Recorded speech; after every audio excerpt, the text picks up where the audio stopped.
Hey, good evening. Welcome to A Foreigner in the Philippines.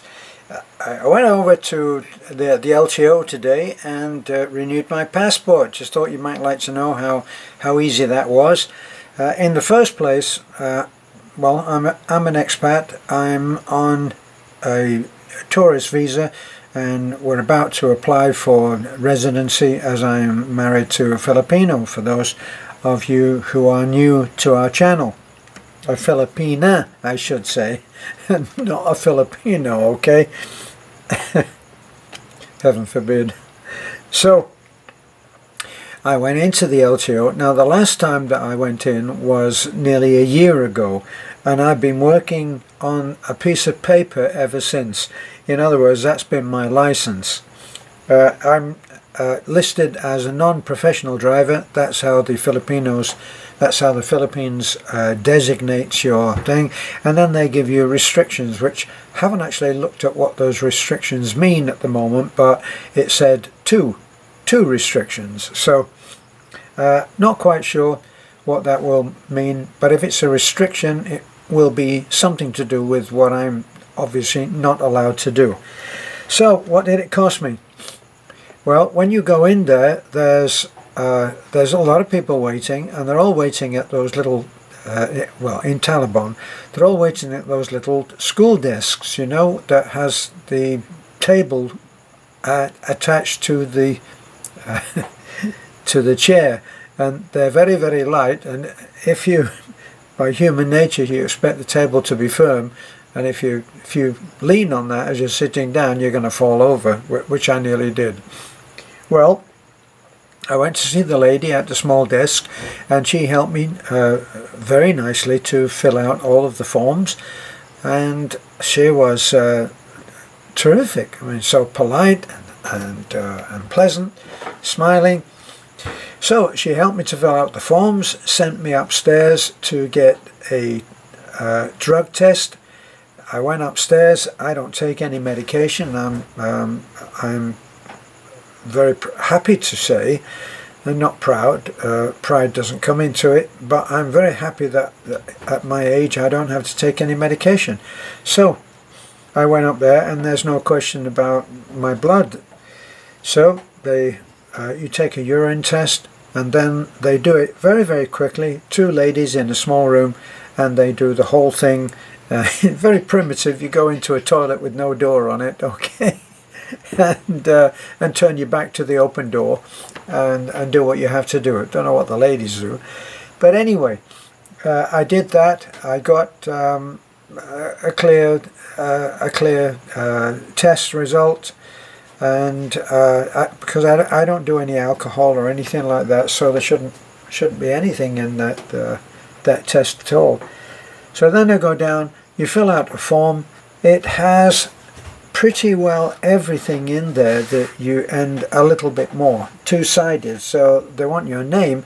Now, strangely enough, what they want is they want your father's name and your mother's name, which I found was strange, but I'm in a foreign land.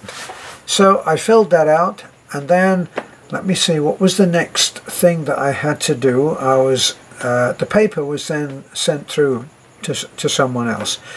They take your picture when you have your drug test as well, and then you go downstairs, and it's actually very efficient. There were quite a lot of people there, but maybe it's because I'm a senior, it didn't take long.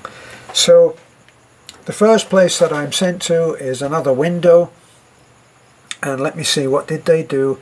They took my picture once again, and then it's on an electronic, like a tablet. You sign your signature on a tablet. Now, the last time that I went in, as I say, was a year ago, and that was really quite funny because they were in some disorganization. It was chaos in there.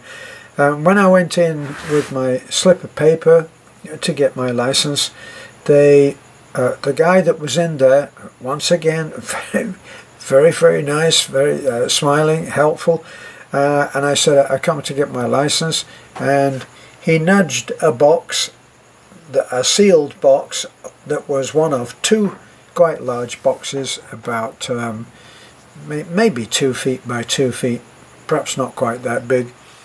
And he said, well, it's in there. But he said, I'll give you a phone number on that piece of paper that you have, and instead of having to come in, you can just call and see if you can get your plastic yet. I never did get it, and then I finally went in and I said, look, shouldn't I have a license? And the person said, well, can I see your paper? And I showed her the paper, and she said, no, you're fine. You're fine with this until the July. So here we are in July. I was a day over. There was a penalty for being a day over, day late, which was about 75 pesos, I think it cost me. So 75 pesos. It cost me, let me see, it cost me 700 for the test, even though it says on the door of the drug test that the drug test is just 400. Well, when I got in there and she said 700, I had been told that it was going to be 700 by the lady downstairs, but it seemed strange. So I opened the door and looked at it, and sure enough it said 400. So I pointed that out to the lady nicely and politely, and inquired. I thought it was 400. So she said something about medical. I didn't have a medical, but I got a receipt for 700. So paid my 700, went back downstairs to the nice lady on the small desk, and that's when she sent me to get my photograph taken and to sign the tablet. I signed the tablet, and then I went back and sat down again. So they have a widescreen, flat screen television that you watch in a language that you don't understand if you're me. Yes, I know, shame on me. And then after a while they called my name again, and I went up and I paid, let me see, under 1,000 pesos. I've forgotten the exact price. I think it was like seven or 800 pesos, something like that. I got change out of 1,000 peso note. So there I am. I'm paid up now. I go back and I sit down again, and a few minutes later, it didn't take long, I'm called up again. And I go up. Oh, that was it. When I paid my money, she sent me over to, what did they call it? Collections or release.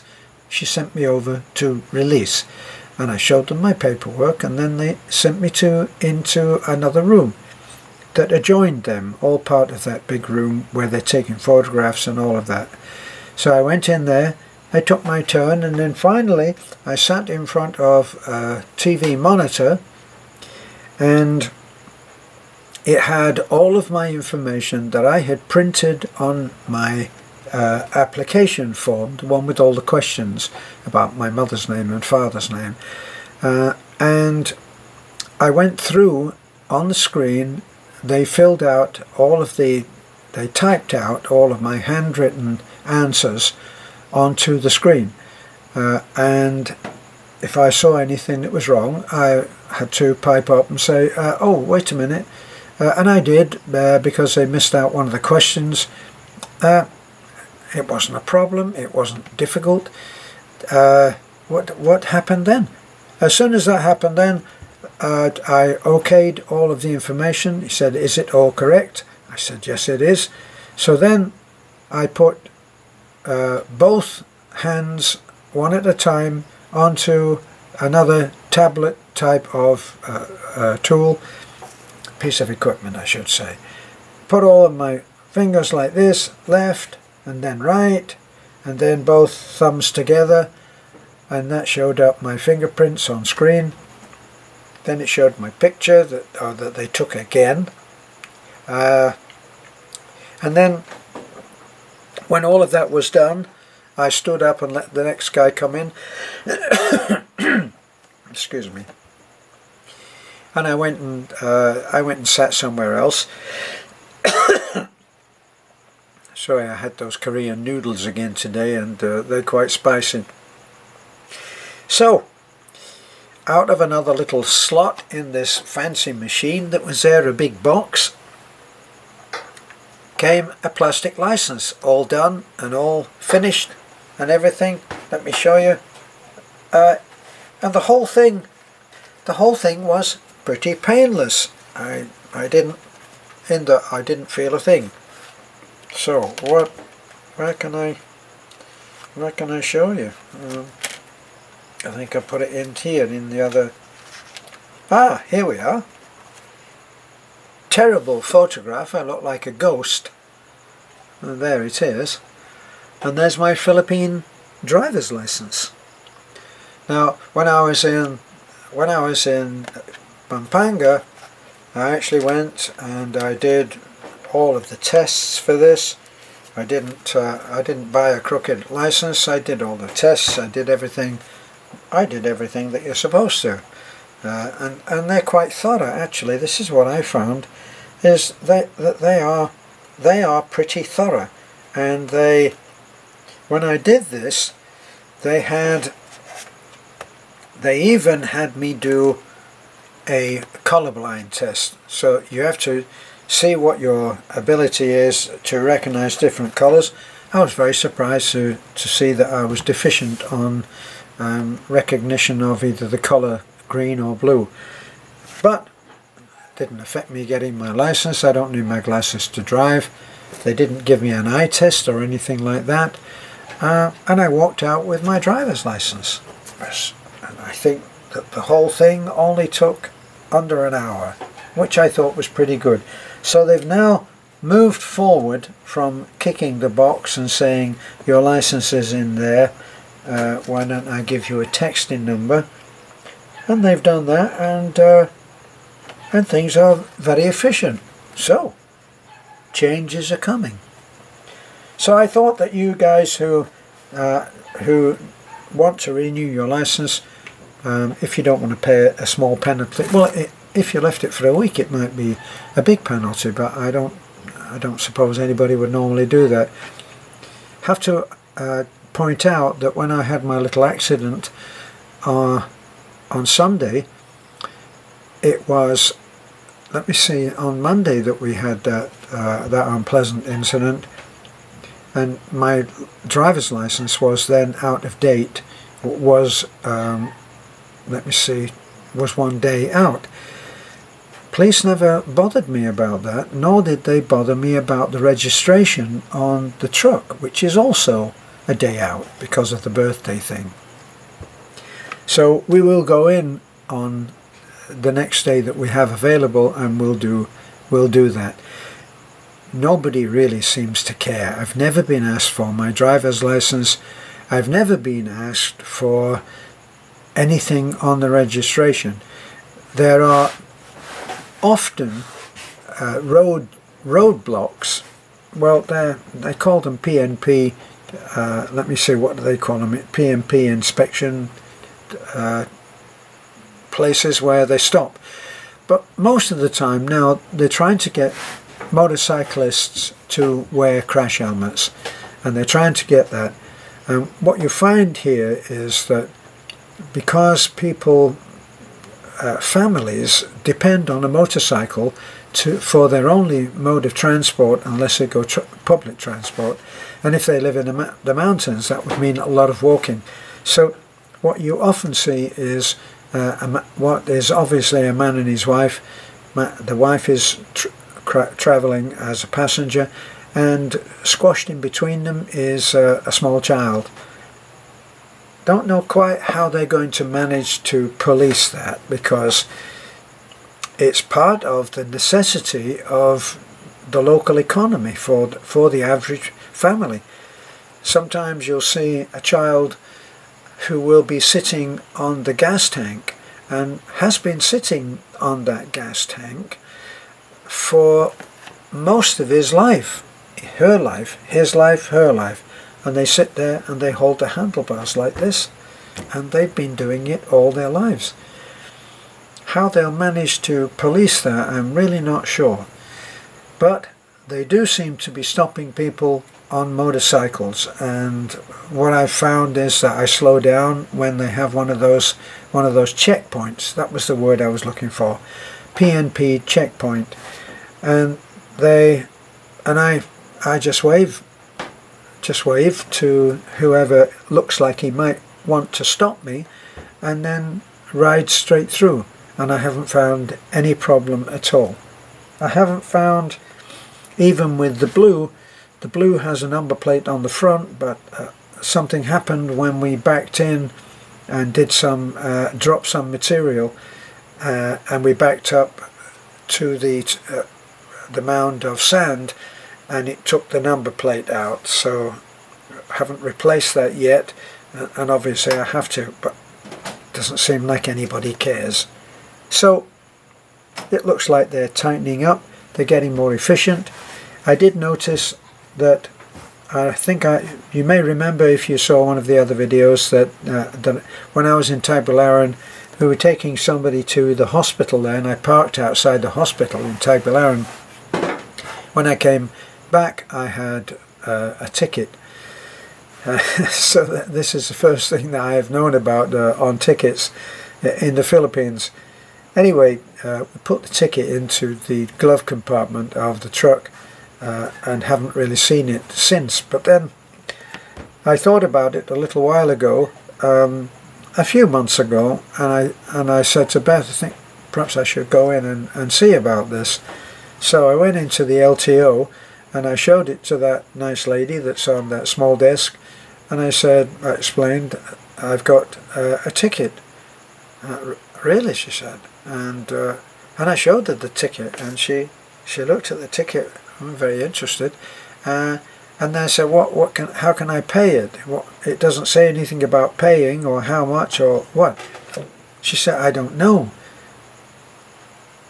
I don't know.